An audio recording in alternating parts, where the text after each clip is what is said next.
Welcome to Vanguard, where humans aren't the underdogs. We're the endgame. Enjoy the journey.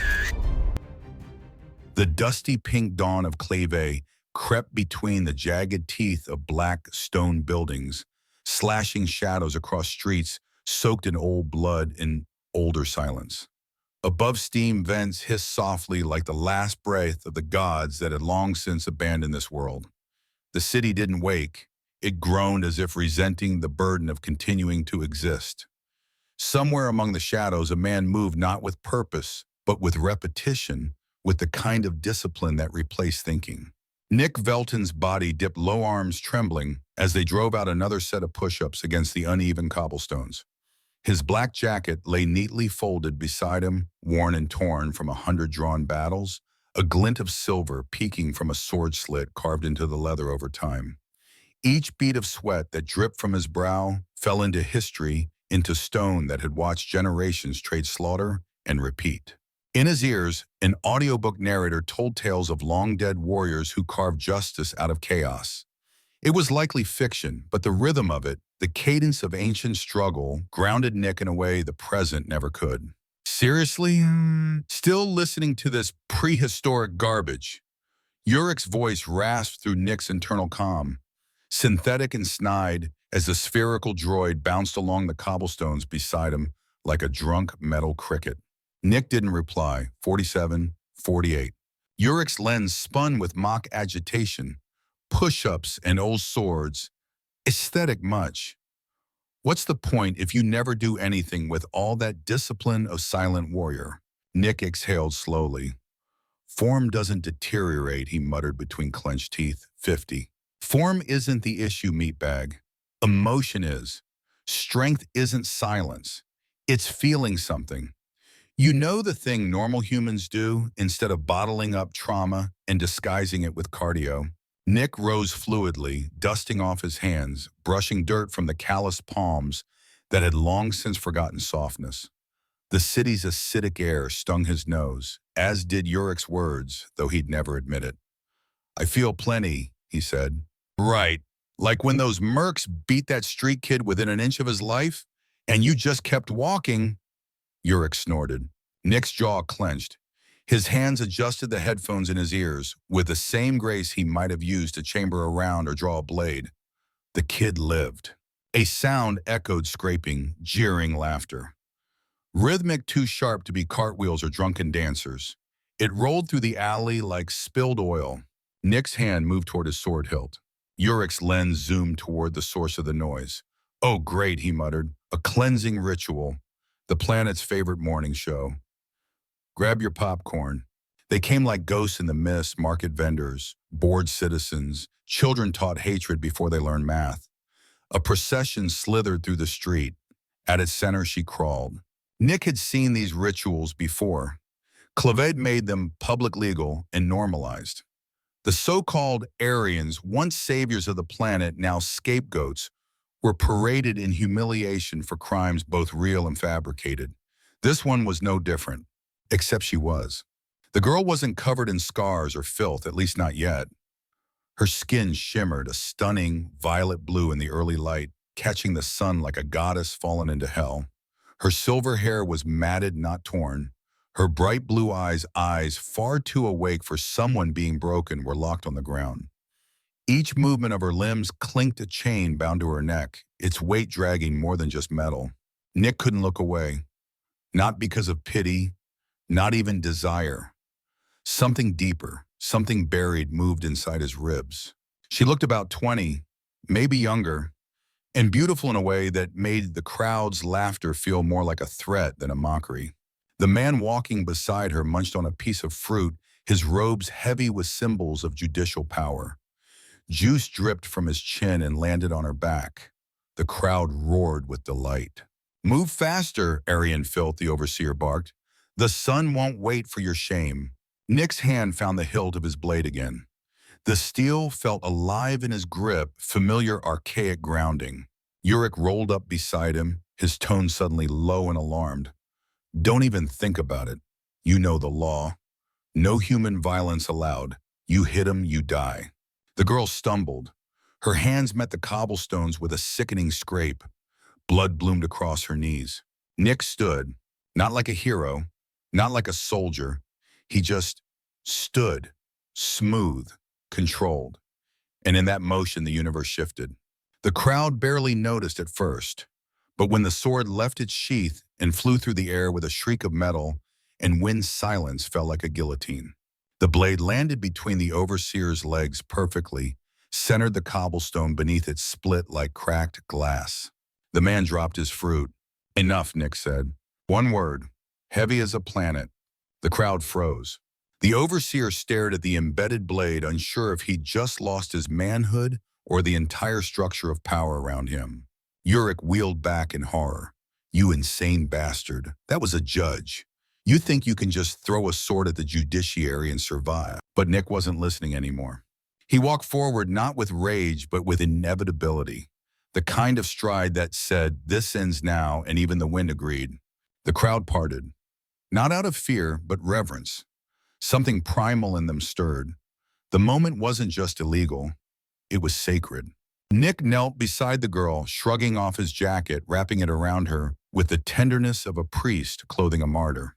She looked up at him, eyes wide, lost. This is the mother of my future child, Nick declared to the silent crowd. Touch her again, and I'll use you to dust off your own god. The girl's breath hitched. Her body trembled in his arms, not from fear, but something dangerously close to hope. Urich groaned half in disbelief, half in awe. You're completely insane, he muttered. Magnificent, but insane. And then the sound of boots on stone shattered the silence. The guards had arrived. Steel, authority, violence authorized by law. Nick held her tighter, and his eyes said what his mouth didn't. Come try me. The hush that fell over the crowd was not the silence of awe. It was the silence that comes when reality breaks and no one dares to speak lest it shatter completely. Every breath seemed to pause, suspended mid-inhale. The girl, still kneeling, blinked up at Nick as if he were a hallucination conjured by her last shreds of hope. The fat overseer stumbled backward, his face red with the panic of someone who had always been safe behind laws and public spectacle and was suddenly very, very mortal. He gestured wildly at the guards on the outer rim of the crowd, his mouth opening and closing like a fish pulled from water. Seize him, he squealed. A human has broken protocol. That's an act of war. Nick ignored him. He knelt lower, the soft creak of worn leather accompanying his movement, and gently placed his jacket over the girl's shoulders. She flinched at first, conditioned to expect pain. But when his fingers brushed her bare skin, they brought warmth instead. She glanced up, eyes wide and impossibly blue, filled with disbelief, confusion, and something fragile stirring just beneath the surface. He spoke softly, the words not for the crowd, but for her. You're safe now. Her lips trembled. No sound came out, but the look in her eyes said everything. No one has ever said that to me and meant it.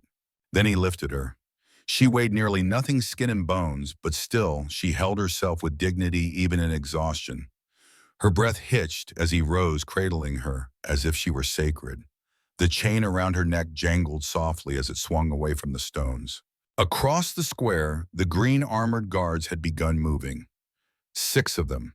Their armor gleamed with ceremonial etching, but their gait was brutal, practiced, efficient.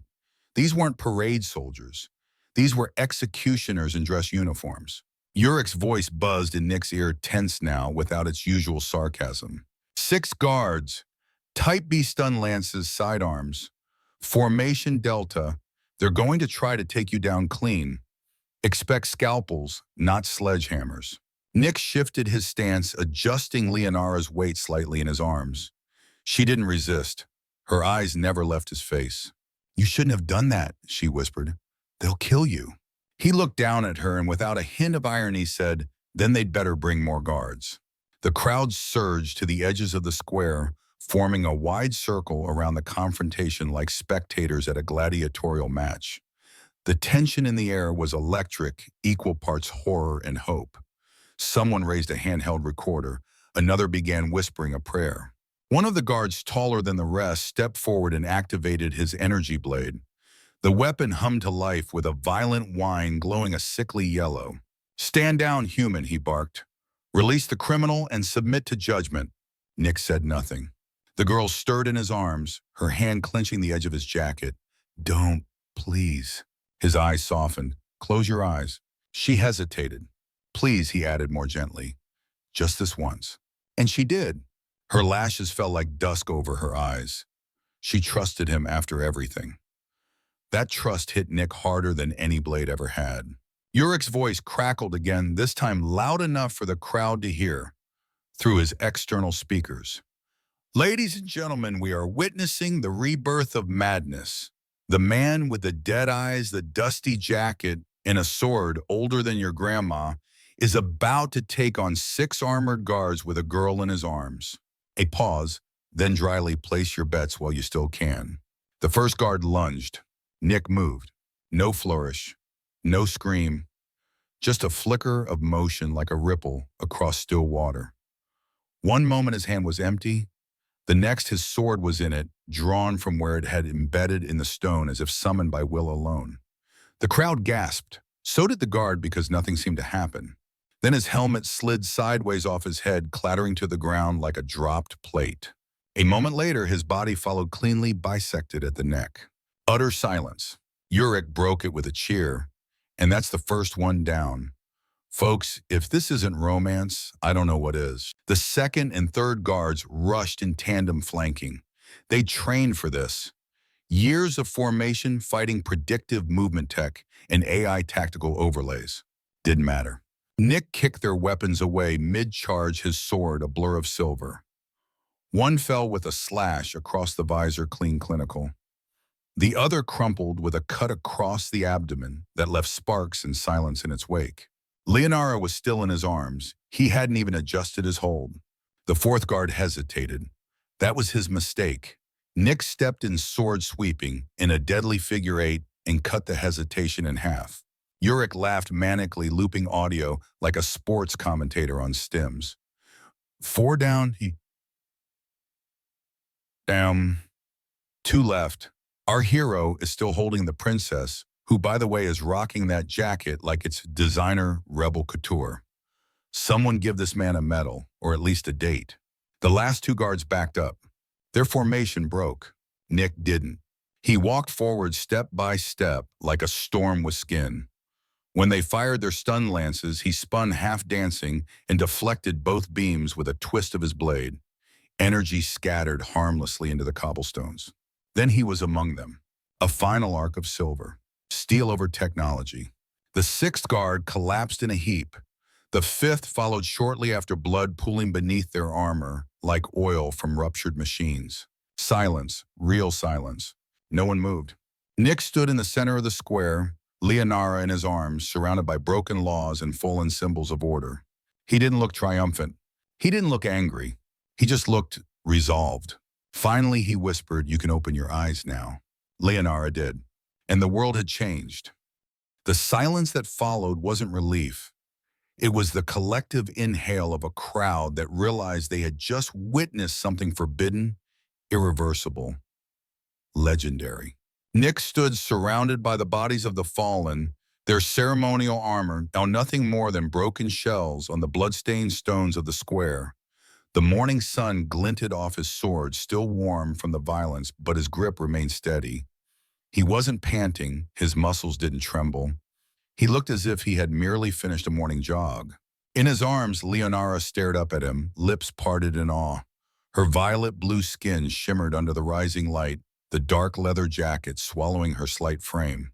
She wasn't trembling anymore. If anything, her breath was steadying. "Who are you?" she asked, voice raw and low. Nick looked down at her, and something in his chest shifted. Cracks formed in the walls he had spent years building, each breath she took. In his arms broke down another layer. "The one who will never give you to anyone else again," he said. Around them, the crowd began to move, not toward him, not against him, but back, as if space itself wanted to widen between them and this man who had turned death into devotion. Some fled, some knelt, some simply stared. The overseer had vanished entirely, leaving behind only his discarded fruit and the stench of cowardice. Urich rolled to Nick's side, lens swiveling. That was either the dumbest or most magnificent thing I have ever seen. Nick didn't reply. He was already moving. We have to go, he said to Leonora. She nodded once. There's an old abbey, East Cliffs, abandoned. Without hesitation, Nick sprinted, boots pounding against the ancient stone. The girl clutched his neck, her breath warm against his skin.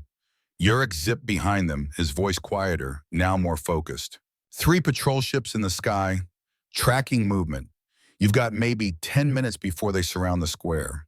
They didn't use roads.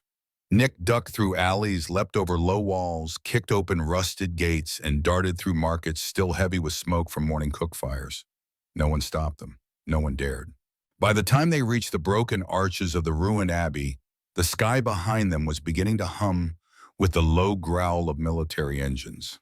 The abbey had once been a children's shelter, its low archways and shattered stained glass windows hinting at a time when hope had tried to exist in this place.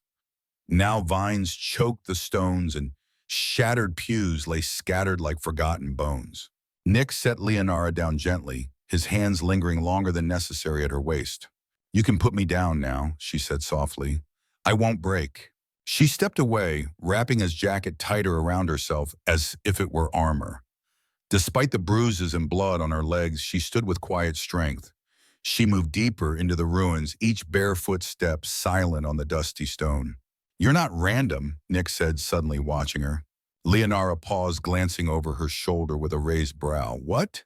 You asked if you were just another woman I saved. You're not. You're... He didn't finish. He didn't have to. She stared at him for a long moment. Then without another word, she crossed the chamber and began brushing grime off the wall beside what had once been an altar. What are you doing? Nick asked. Looking for proof, she said cryptically. He stepped forward, his boots crunching over centuries of dust. She knelt near the base of the wall and pressed her fingers against a section of stone, tracing something faint, etched symbols buried under years of neglect. N+L. Nick froze. The air thickened. That's impossible, Leonora whispered. Her fingers trembled over the carving. It's real, Nick said. 7 years ago, I carved that with a stolen knife. You were here. So was I. You... Her voice cracked. He stepped closer. You were the girl with no name. And you were the boy who wouldn't cry, she said, staring at the carving. Even when they beat you. Even when they told you you were nothing.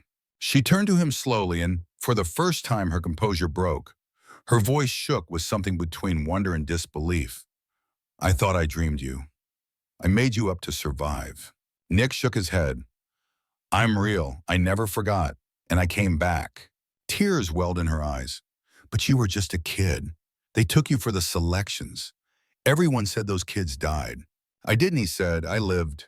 Barely. But I never forgot you. Behind them, Yurik made a low electronic cough. Okay. This is sweet. But if you two start crying, I'm uploading sappy violin music to the local broadcast. Leonora laughed through the tears. You brought a droid. Nick shrugged. He followed me home one day, refused to leave. She smiled, faintly wiping her cheeks. So you really came back. I promised. Silence fell again, but this time it was gentle. They stood close now, the carving behind them like a signature on fate. Finally, she turned away, her expression hardening with purpose. There's something I have to find. She crossed the chamber to a collapsed section of wall and dropped to her knees, digging through rubble with frantic urgency. Nick watched her confused. What are you looking for? She didn't answer immediately. Then with a triumphant gasp, she pulled something free, a small metal flower blackened with age and twisted wire petals still intact. Nick's heart stopped. You kept it. Always, she said, holding it to her chest. Even when they stripped me, even when they said I was nothing, I kept it. Because a boy once told me something beautiful could grow in even the ugliest places. Nick swallowed hard. The memory surged forward 3 days in hell, sharing food, hiding in corners, a stolen moment of kindness before the world tore them apart. You gave me half your rations, he said. And you gave me hope, she replied. Their eyes locked. You said we'd be important someday, she whispered. And now we are. She stepped closer. He didn't move. Their bodies aligned like magnets that had waited 7 years for the moment gravity would pull them together again. He brushed a strand of hair from her cheek. "You're beautiful," he said. "And if you'll let me, I want our child to grow inside you." Her breath hitched. "That's a hell of a thing to say to a girl you just found again." "It's the only thing that feels true," he said. She stared at him, her eyes wide. And then without hesitation, she kissed him. It was not sweet. It was not gentle. It was 7 years of survival grief and hope crashing into one impossible moment of connection. Yurik spun away dramatically. Fine, I'll patrol the perimeter. But if this place collapses mid-thrust, I told you so." They didn't hear him. They had already fallen into each other, two broken pieces that for the first time finally made something whole. The light that filtered through the cracked stained glass was soft, diffused by dust, and time casting the chamber in ghostly hues of green and blue. Nick lay with Leonara curled against him, her breath a steady rhythm against his chest. For a brief moment, the galaxy didn't exist. There was only the scent of old stone, the touch of her skin, and the fragile silence of something sacred being rebuilt from ruins. But silence never lasts. Yurik's voice dropped into their comms like a stone into still water. "Incoming," the droid whispered. "Single figure. Moving fast, no armor, no weapons visible.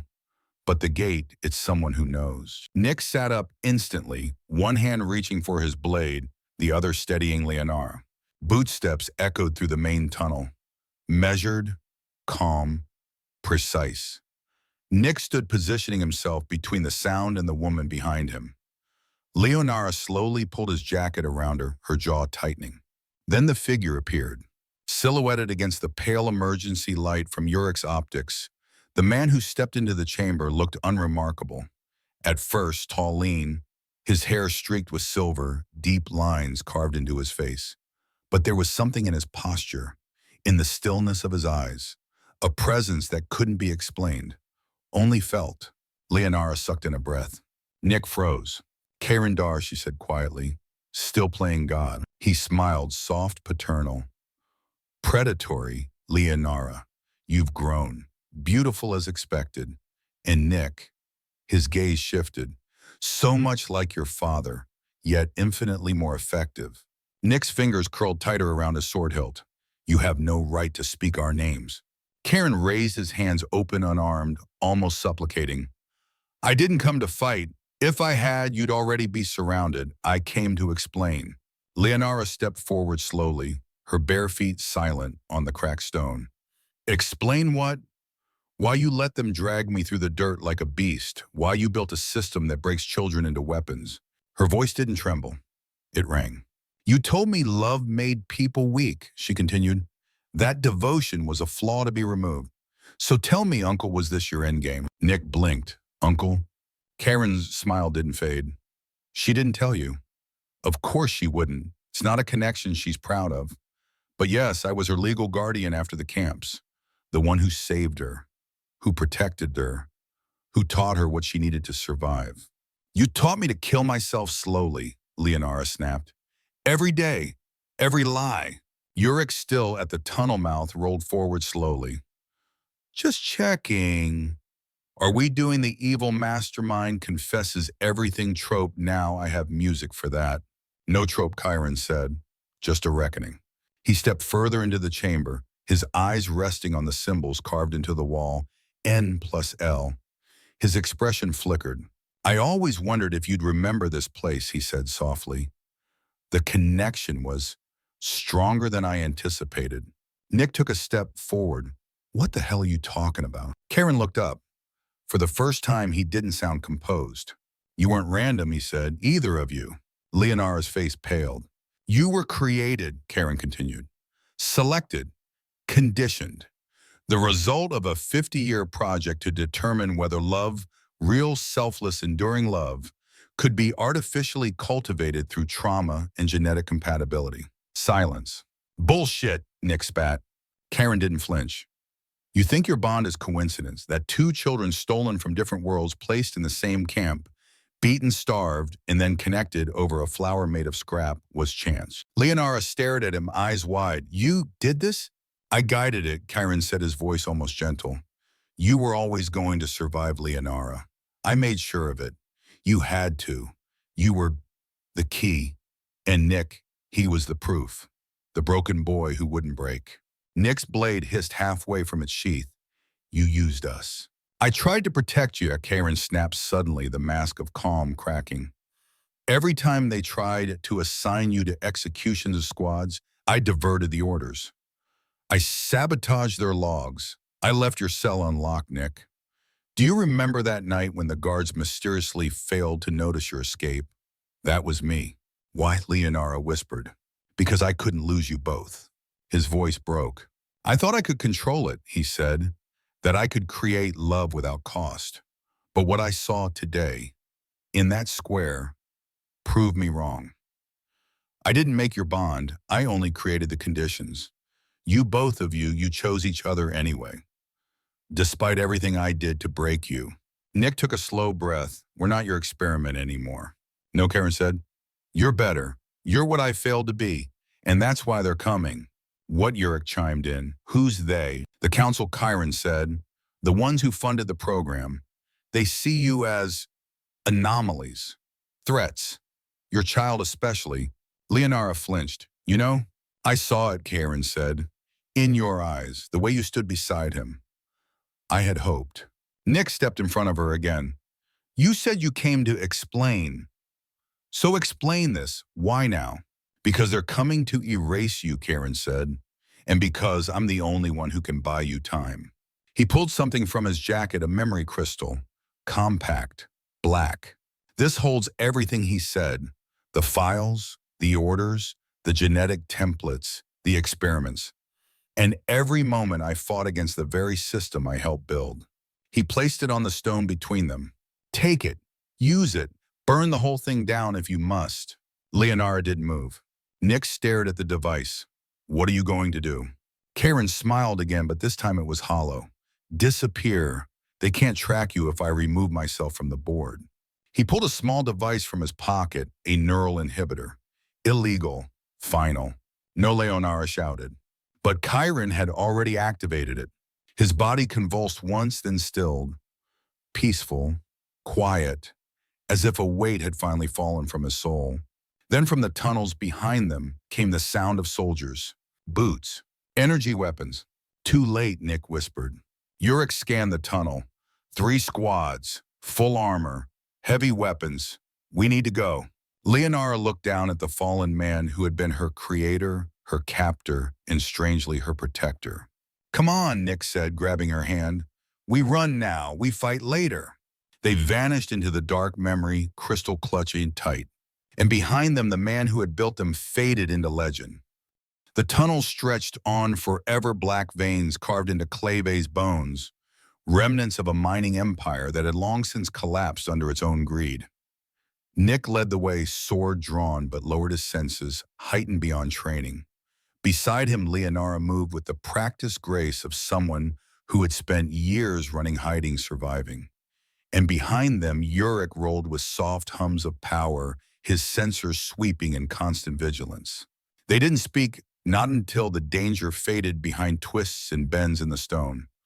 Only when the silence felt safe again did they stop ducking into a long-forgotten depot, a hollowed-out chamber lined with rusted tools, collapsed crates, and fungus that glowed with gentle bioluminescence. Nick sheathed his sword and sat on a flat piece of stone. Leonara followed, settling beside him.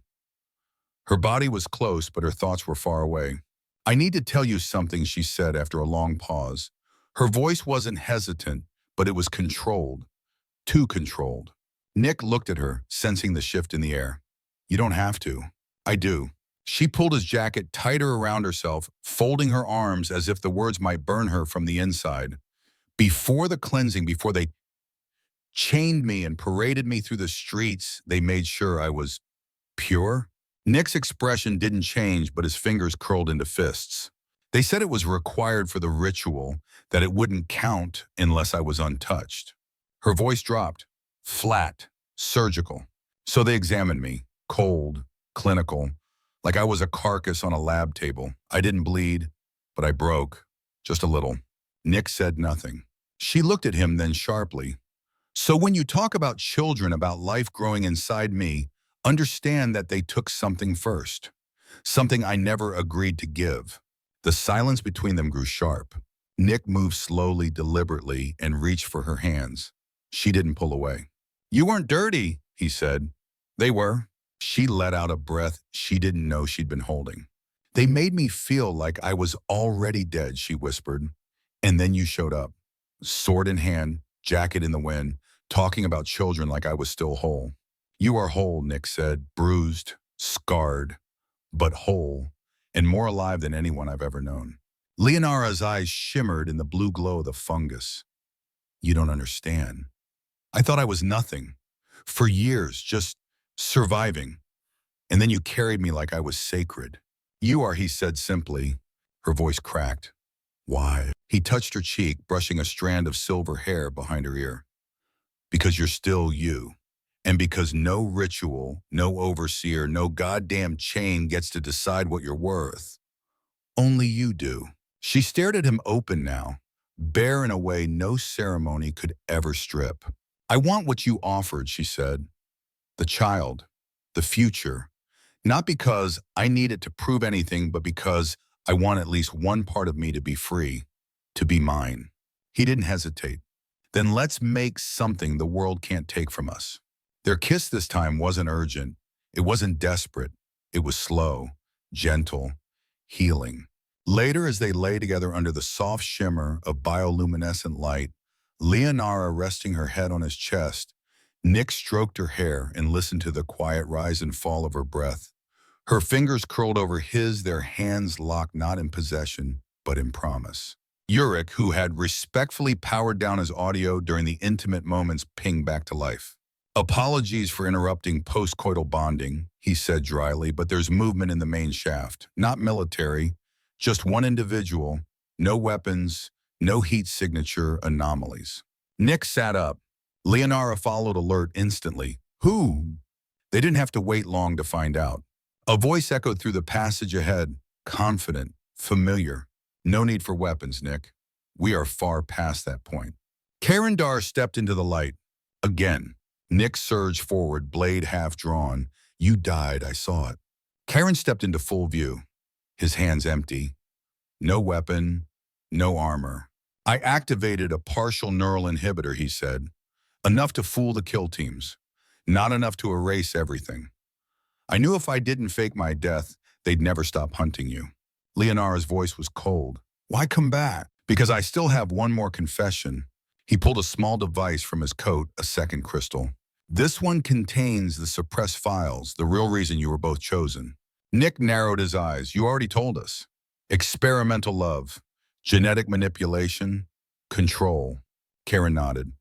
"Yes, but what I didn't tell you was this: the project succeeded too well." He looked directly at Leonara.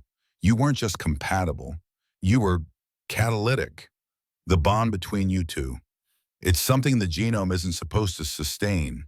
Your child is already showing markers, energy resonances, neuroplasticity metrics that exceed anything the program ever predicted." Leonara stiffened. "So what? Now you want to raise him in a lab?" "No," Karen said softly. "I want him to survive. Because others know. And they're not bound by guilt like I am."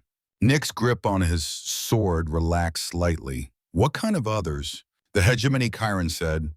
"The remnants of the coalition. Mercenary guilds. Some want to replicate your child. Others want to eliminate him before he becomes something they can't control." Leonara stepped forward. "You came back to warn us." "I came back to redeem myself," Karen said. "I started this. I built this madness.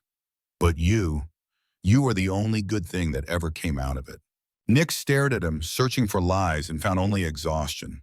"Then disappear," Nick said. "For real this time. And let us live."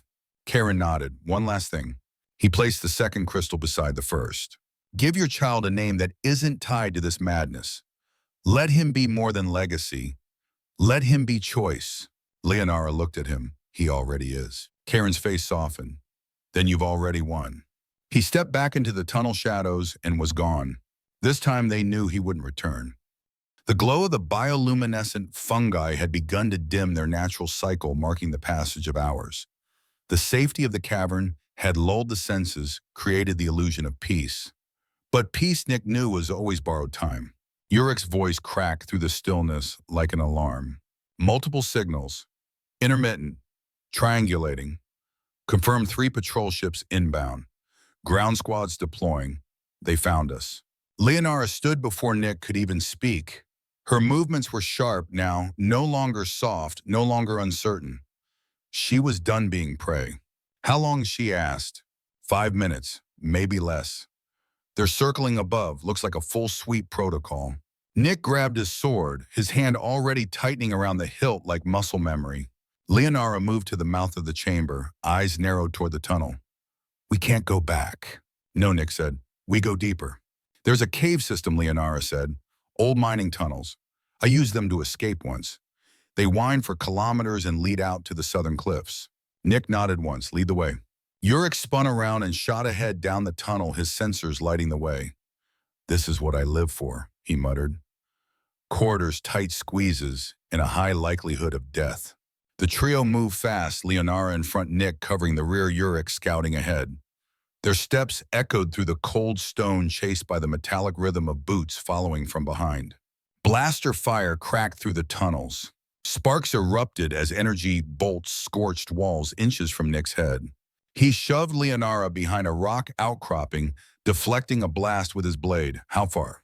50 meters, Leonara gasped. There's a crevice just wide enough for one body at a time. It'll lead to the surface. More shouting behind them. Target is moving, lock corridor down. Nick looked back once, just enough to see the first squad of armored troops rounding the bend. And then a voice boomed overhead, distorted but unmistakably cold. Nick Velton, Leonara, stop running. Nick froze. Even through the static, he knew that voice. Karen Dar, not the man they'd just seen. The recorded version. The one preserved by the hegemony.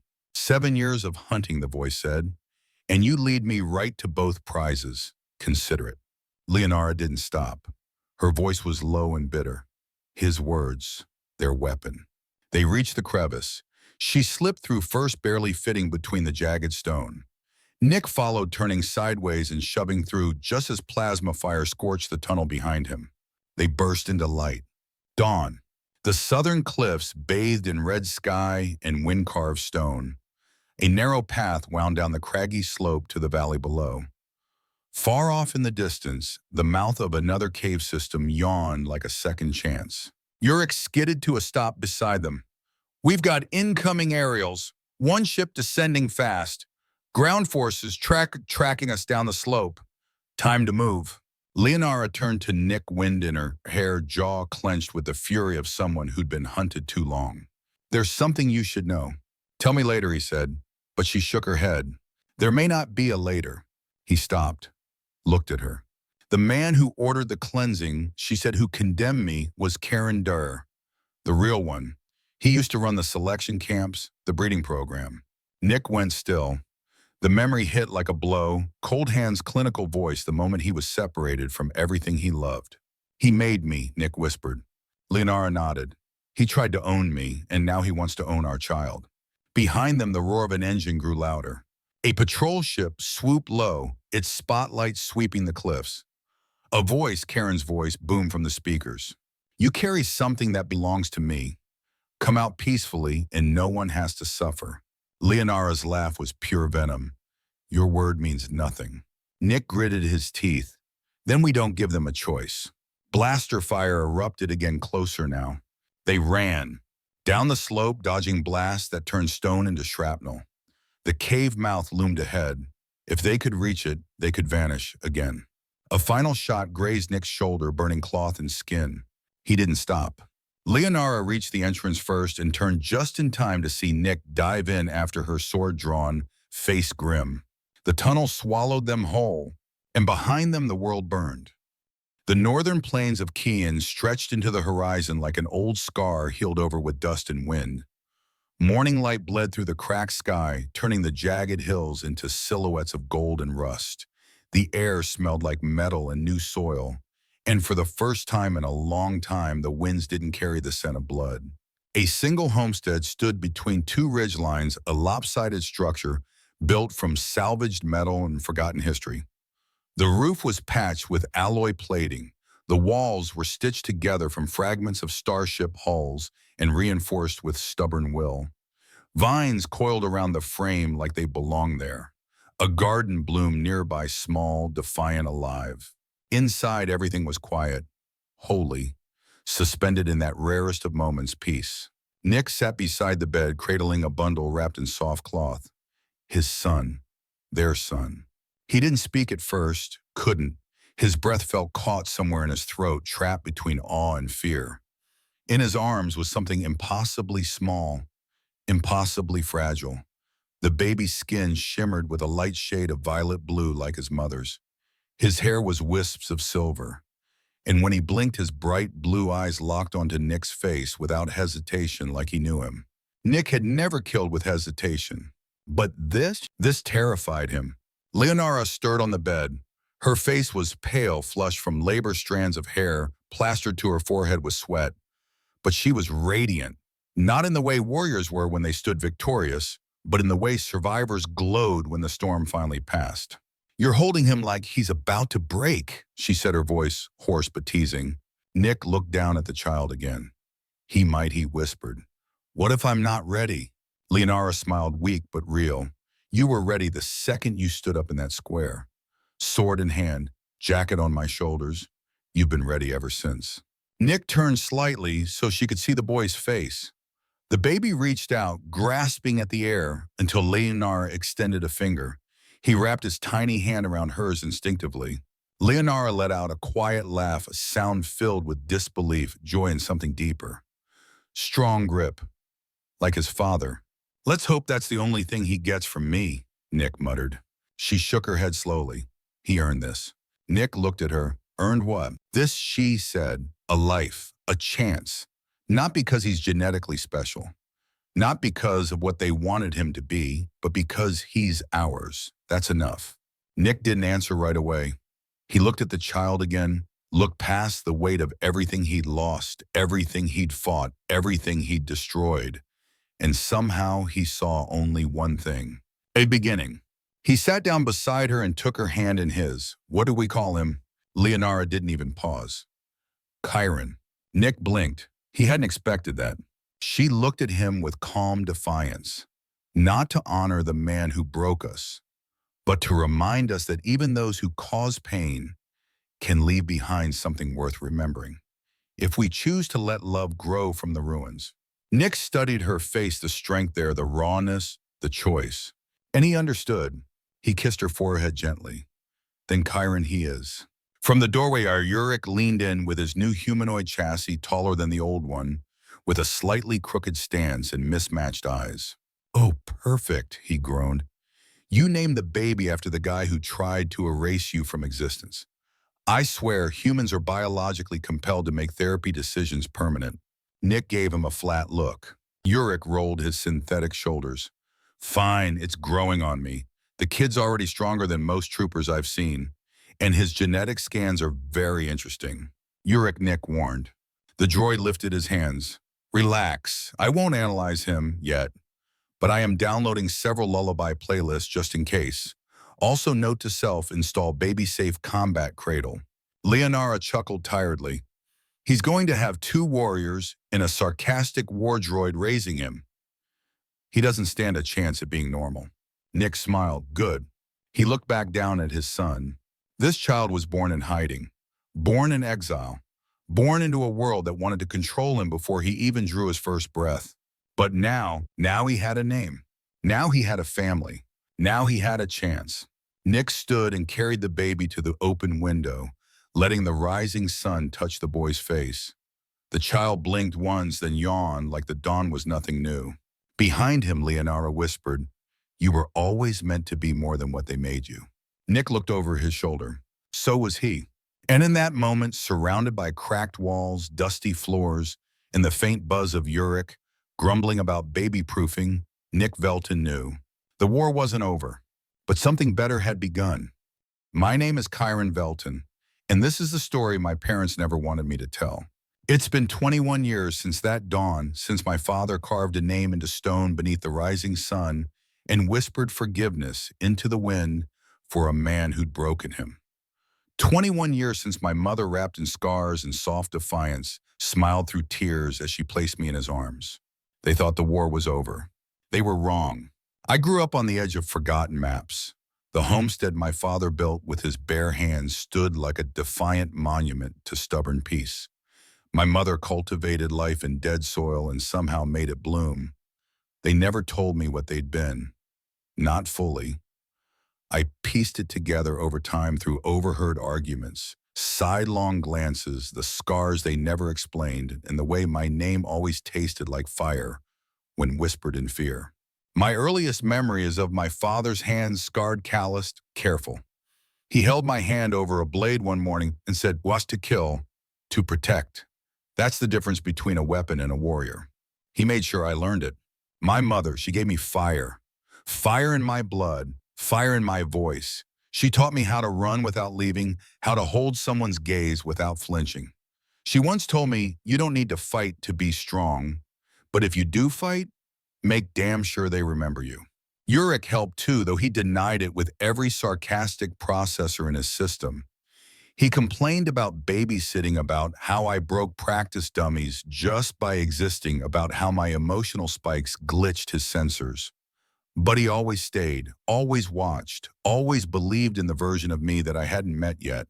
I knew I was different, not just because of my skin or my strength or the way things around me sometimes cracked when I got angry.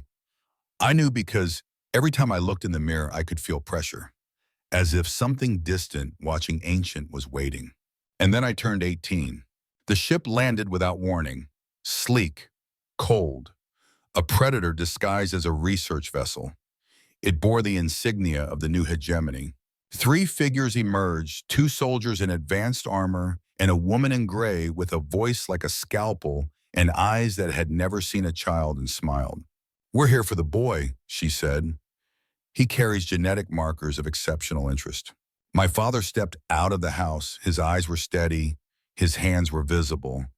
But I saw the shift in his stance the moment the swords returned to his grip before they ever left the wall. My mother followed, wrapping a shawl around her shoulders like it was a battle cloak. There was no panic, just a return to instinct. "There's no one here by that name," my father said. The woman smiled. "Kyron Velton, born of Project Ashlight, the last success of the breeding experiments. Don't insult us, we've tracked him for years." And that's when I understood. I wasn't just the son of 2 fugitives. I was the final data point, the ghost file, the proof that their love had changed the galaxy and the weapon their enemies were still afraid of. The fight lasted less than 10 minutes. My parents moved like they'd never left the battlefield. My father's swords tore through armor like wet paper. My mother fought with anything in reach, blades, stones, fists. A ballet of destruction. But 21 years of peace leaves small cracks, and cracks get exploited. A stun bolt hit my mother in the shoulder. She stumbled. My father screamed. That's when the power inside me broke. The world shifted. Electricity tore through the air like a living thing. The soldiers' weapons melted in their hands. Their comms fried. Their ship fell from the sky with a scream of dying metal. And I moved. I don't remember the details, just motion. And when it ended, I stood alone in the crater, surrounded by smoking wreckage. My parents stared at me not with fear, but with sadness. "We have to leave," my mother said, clutching her shoulder. "They'll keep coming now." My father nodded, though his eyes were locked on me, on what I had become. Or maybe what I'd always been. "The choice is yours," he told me. "Run, or become what we were too afraid to be." I looked at the garden, at the cracked marker with the words he'd carved the day I was born, at Urich, who stood silently by the door watching me like a ghost from the past. And I chose. Tell me everything I said, about Kyron Dar, about the project, about what I really am. They did. They told me about the selections, the rituals, the camps, about how I had been engineered, literally crafted to carry the legacy of something meant to control love, and instead gave birth to defiance. But I wasn't just their child. I was their answer. For 3 years I trained. I listened. I hunted. The galaxy thought the ghost blade was a myth, a whisper told among slavers and black site scientists, A nightmare in the shape of a boy. They weren't wrong. I traveled from system to system, following the scent of power corrupted. I didn't kill for pleasure. I warned first. Always. Just once. But when they didn't stop, they vanished. My sword's twin blades forged from my father's original weapon, and fragments of Urik's first chassis moved like extensions of thought. One for justice, one for mercy. I only ever drew both when it mattered. And now I feel something stirring in the deep dark. Something old. Something that remembers me. Urik, now integrated into my ship's AI, pings me with sarcasm and concern. We've got movement in the outer systems. Big, coordinated, feels personal. Good, because the past thinks it owns me. But I'm not here to repeat it. I'm here to finish it. As the ship lifts from the plains where I was born, I look back once. The homestead still stands. My parents sleep in peace. I won't wake them. This is my war now. I walk to the command deck. My twin swords cross my back like wings. My hands tremble, not from fear, but purpose. The galaxy will learn. Ghostblade was never just a weapon. He was a child raised by love. And now he's the reckoning. They came for me at dawn. Always dawn, I've noticed.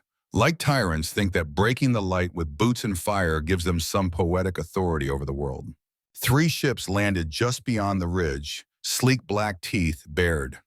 I was already outside before the dust had settled. The wind carried the smell of ozone and arrogance.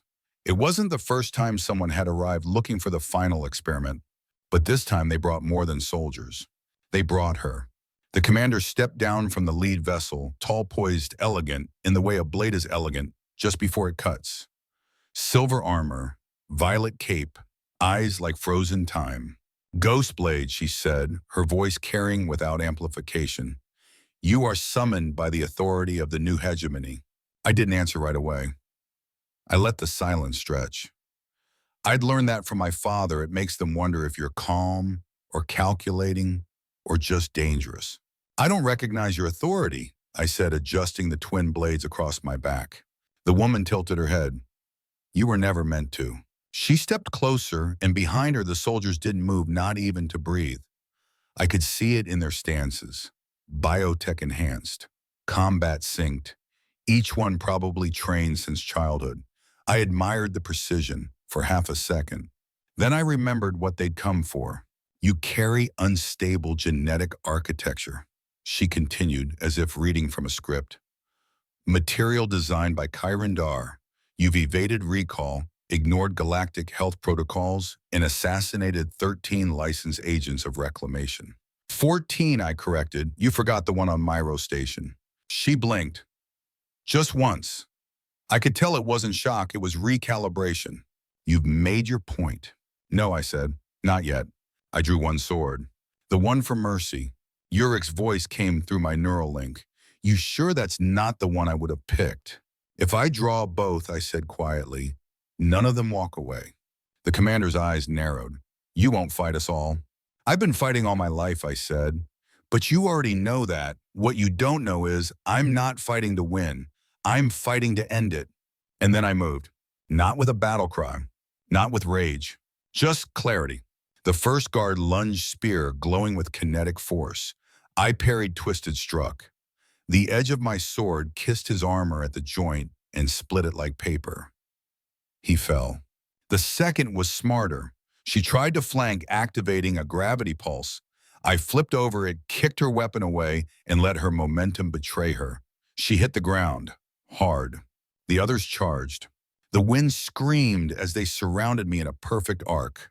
But I was already spinning, already shifting weight like I'd been born for this moment. I moved like water with a memory, like the sum of 1,000 battles passed down through blood. I didn't kill. Not yet. That was the sword in my left hand. They tried to coordinate. I broke them apart. They tried to cage me. I slipped between patterns, disrupted the formation. Urik chuckled inside my ear.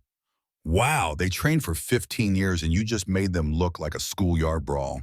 Don't jinx it, I growled, flipping a soldier into another with a move I hadn't even realized I knew. That's the scary part, Urik whispered. You're not just fighting like your father, you're improving. 3 more guards fell alive, but definitely questioning every career choice they'd ever made. And that's when she stepped in. The commander. I saw it coming, the way her knees flexed, the twist in her shoulder, the breath she took just before the first strike. It was like fighting gravity. She was good, damn good. She swept low, forcing me to backpedal, then switched mid-motion to a spinning overhead strike. My blade caught hers with a shockwave that cracked the stone around us. "You're not just a weapon," she hissed. "No," I said. "I'm their son." And then I drew my second blade. "The one for justice." Urich groaned, and there goes the non-lethal option. The world snapped. I became motion. The fight with her wasn't flashy. It wasn't theatrical. It was surgical, painful, necessary. We danced. She bled. I bled. Sparks lit the air like stars too close to the ground. And when I finally disarmed her blade at her throat breast, sharp and shaking, she didn't look afraid. She looked impressed. "You could have killed all of us," she said. "I didn't." "Why?" I lowered the blade. "Because I'm not what you were promised." Behind me, the soldiers lay groaning, alive but beaten. The commander looked at me, really looked. "You're not the project," she said softly. "No," I replied. "I'm the proof it failed. Or maybe proof that it changed." Her eyes lingered on the twin swords. "The hegemony will come harder next time." "I know," I said. "That's why I'm going to them first." I turned and walked away. She didn't follow. None of them did. The skies over Varel Prime turned red. Not because of sunset, because the ghost blade had come. They saw me as I descended alone. No fleet, no army. Just one ship painted in black ash, in memory silent as judgment. I didn't mask my signal. I wanted them to see me coming. Let them feel it. Let them remember. Urich's voice came through the comms, steady and grim. "We're getting pings from every orbital platform. Anti-air is spinning up." "Let it," I said, tightening my grip on the twin blades. Below me, the capital of the new hegemony glittered like a crown built from blood. Towers rose like jagged fangs around the palace.